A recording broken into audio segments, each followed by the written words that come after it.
Welcome back to the second half of News Talk for this Friday, everybody. Great to have you here. Time now for our Friday Focus on You. This week, careers and the world of work. Recent college graduates, well, they're now trying to land that first real job. And here to offer some advice, workplace guru Mary Abbajay. She's president of the Career Stone Group, and she's part of our Friday Focus on You rotation. Good to have you here. Hey, nice to see you again. Happy first Friday of summer, which I guess is what this is. I'm so excited. The only bad thing about it is now days are going to get shorter. I know. And I don't like that. We have passed the solstice. We have passed the solstice. The days are still nice and long. Good to have you here. It's an interesting time for young people who have just graduated from college, because after what certainly feels like, and probably is, a lifetime of school. 16 years. It's the pivot, right? Yeah. And now they're thinking about work, about jobs, about getting out there and getting a paycheck, and really, it's kind of like the beginning of adulthood. It really is. In a big sense. And you know, this is one of those major life transitions that we really don't talk about very often. So whether you're looking for a job as a college graduate or you're about to start your first job, there's a really big transition that's going to happen. And I've got some advice for those who don't have the job yet, and I do have some advice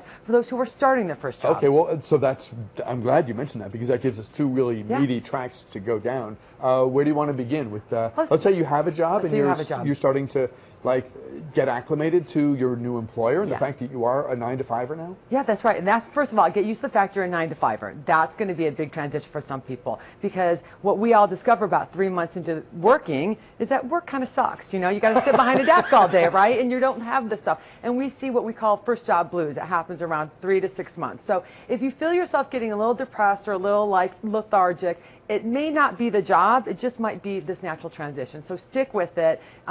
Keep yourself active and talk to people how you're feeling. That's fine. It's a very different day-to-day rhythm, because when you're in college, it's hopefully you're having a blast. Hopefully it's a lot of fun.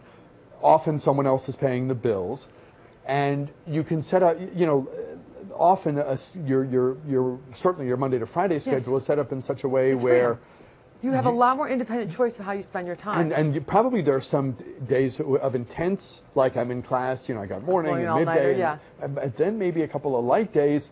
It's not a 40-hour week. It's a totally different energy, and it's a different mindset. So when we're in college, like, we know what the rubric for success is, right? They tell you in the syllabus how to get the A. You don't have that at work. In college, you're actually the customer. You're the consumer. At work, you're the provider of services. So it's a whole different thing. So a couple of things I'd like to see young graduates do. First of all, when you first new job, I want you to remember that attitude is everything.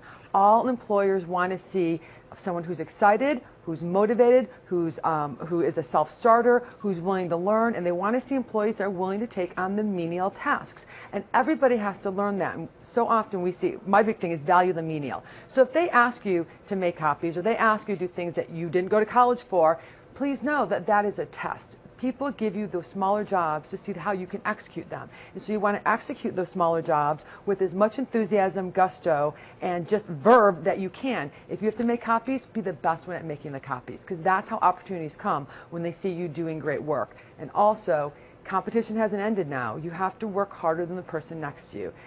Anyone can have a life, but having a career takes a lot of work. So be prepared to really put in sort of the work ethic or the level of effort you need to make yourself shine around the other college graduates who are also starting out. There's something to be said for confidence, and even if it's some just unimportant, easy thing like, here's the McClatchy report, we need 12 copies for the meeting. You know, doing it, getting it done, bringing it back, and having the copies go around the table, and you know, it was a job well done. It's not rocket science, we get it, but it's the beginning of a process where you're building upon success as you go, because Lord knows, 20 years, 2 years down the road, the responsibilities will be heavier, and it's going to be nice to have some confidence in your back pocket. Yeah, that's exactly right. And the other thing, if you're making copies or doing the menial, you're getting to meet people, and that's another thing that I really want you to make sure that you're doing when you're in the workplace. So you want to play well with others, and you want to network within your organization. So take the opportunities to do those things. Well, they'll make you connected to people. I remember my first job, I was the receptionist. It sounded horrible, but that set me up for success because I knew everybody in that company, and I went on my way to do favors for them. And so when the first sort of promotion was available, I didn't have any competition. Everyone's like, well, Mary has done such a great job, we're going to give it to her. So that's what you want to do. It's the attitude, it's the ambition, it's what can I do, what else can I do? And if you're in a work environment where you're there for 40 hours a week, but you don't have 40 hours worth of stuff to do because you're on that proverbial first rung, eyes open, ears open, talk to people, soak up as much as you can, and figure out the dynamics of the office. That's because right.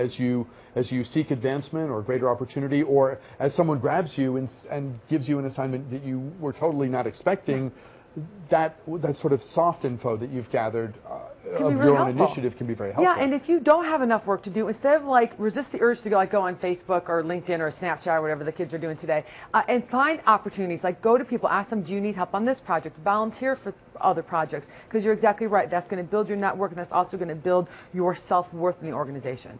Did you want to, is this a good time to pivot to the job seeking aspect of this moment that is, big for so many recent college grads? It is. So if you have graduated without a job, that's perfectly normal. Many millions of college graduates do. You have to realize that getting a job is a job. So the first thing I want you to do is really make a plan. You need to have a plan. You need to map out some industries, some job types that you want. You want to be able to think about what companies you'd like to work for, do some research, and then you're going to start tapping into a network. Now, you may not have a huge network right now, but your parents might, your friends might, your friends' parents might, and you want to start tapping into that network, and you want to be calling people and asking them, first of all, what they know about that industry, what kind of opportunities, and you want to set yourself up with what we call informational interviews.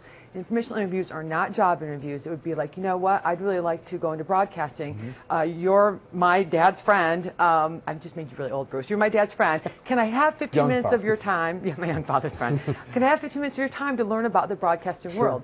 So you go in there, and you go in there with questions like, what's it like? How did you start? This or that. What advice do you have? What advice do you have? Exactly. You don't go in there asking for a job. At the end, you can say, what advice do you have for someone who wants to get into that? You want to make a positive impression, which means if I ask you for your time, I'm going to come see you. I'm going to make it easy for you. I'm going to be on time. I'm going to be prepared. I'm going to send you a thank you note. There's a lot of self-starting involved in this process. Sure, you can stay in bed till 10 o'clock in the morning if you want, or you can work until 3 and then say, I've had enough, I'm going to go do other things now. But probably the more you formalize it, structure it, it's kind of preparation for what you're seeking, which is a full-time job. That's exactly right. So you want to have a structure, you want to have a plan. You also, even though you've graduated, you want to reach out to your career center at your college. That's what they're there for. So many young people don't use them while they're there. You can still use them afterwards. Alumni, especially at smaller schools, like my school's a little mafia, like we all help each other. So they can be really great inroads to where you're going to go. Everything is online now, or so it seems.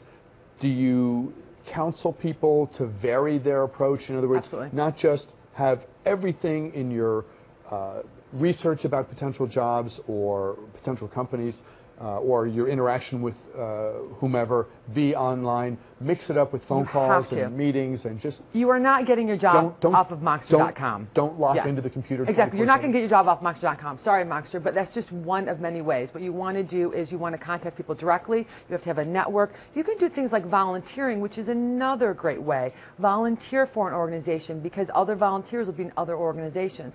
Even things like sports teams. Get to know the people, like, those intramural sports people do. Get to know people are there, but you absolutely have to have an online presence and a face-to-face presence when you're looking for a job. How do you avoid getting down, getting discouraged if a week, 2 weeks, a month, 2 months goes by, no offer? Yeah, that's the hard part, really, because it is easy to get discouraged. And so often what we see with young people is that their parents start to put pressure on them, or the parents don't put enough pressure on them. So you have to realize that this is a process. For some people, they're going to get a yes right away. For other people, the no's are going to be hard and long. And if you keep getting a lot of no's, then take that opportunity to look at how you're approaching your job search. Maybe you could shift it a little bit. Maybe you're going into the wrong direction. But so seek some advice. And there's also career coaches out there that can help young people get this. And try not to be discouraged if your friends are getting offers and you're not. That's right. Because you Stay want off to be Facebook. happy. Stop comparing yourself to your friends. That's exactly right. You want to be happy for them, but if you're struggling, it's hard. It's hard very hard to be happy for someone who's succeeding, who seems to be galloping way ahead of you. That's exactly right. When you're doing the same thing at the same time. That is so true. You have to stop comparing yourself. Mary Abbajay, president of the Career Stone Group, part of our Friday Focus on You rotation. Happy 4th. Happy 4th. Happy 4th in advance, and we'll see you next month. See you next month. Mary, thank you so much. We're back in a moment. Ruth Ann Aaron joins